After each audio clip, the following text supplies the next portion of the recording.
Didier Cucherousset, donc dirigeant du bureau JPR Ingénierie, spécialisé dans le domaine des fluides. Nous sommes un bureau d'études techniques où nous assurons des missions d'assistance à la maîtrise d'ouvrage pour le suivi de contrats de chauffage pour des collectivités principalement. Et une deuxième mission qui représente 50% de notre activité sont des missions de maîtrise d'œuvre où nous allons commencer à faire de la conception jusqu'à la réalisation et la réception des travaux.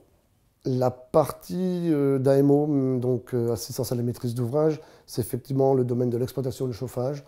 Donc c'est un domaine que l'éducation nationale ne couvre pas. C'est des choses qui sont un peu spécifiques dans le domaine du suivi énergétique, mais principalement ce qu'on appelle de l'exploitation de chauffage.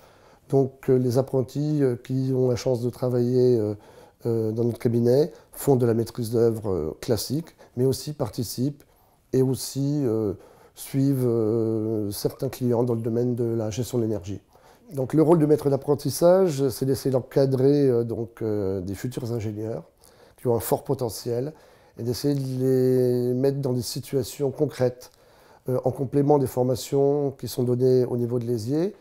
La partie théorique, la partie théorique se met en œuvre au niveau du bureau avec tout ce qu'il y a comme complexité, la relation aussi avec les clients. Donc c'est à moi de gérer le fonctionnement de cet apprentissage et de donner aussi la possibilité aux apprentis d'être en relation avec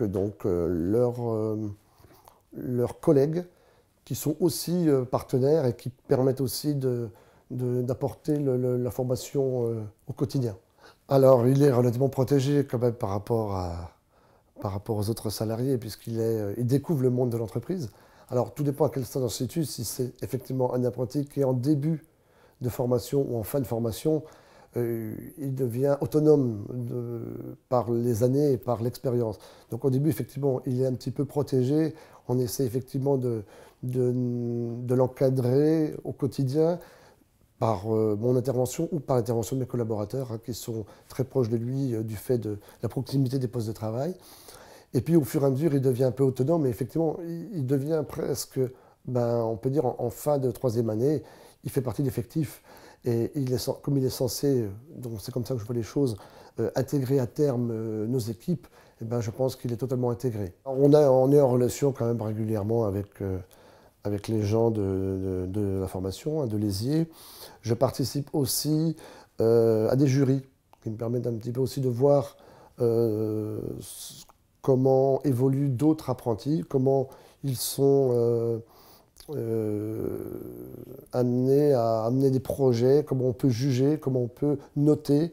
Donc je m'implique un petit peu dans le fonctionnement de l'ESIE.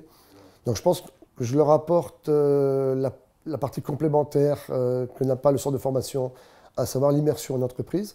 Alors, ça se fait dans d'autres formations par le biais de stages en entreprise, mais là, on est vraiment une équipe puisqu'on part sur un partenariat de 3 ans.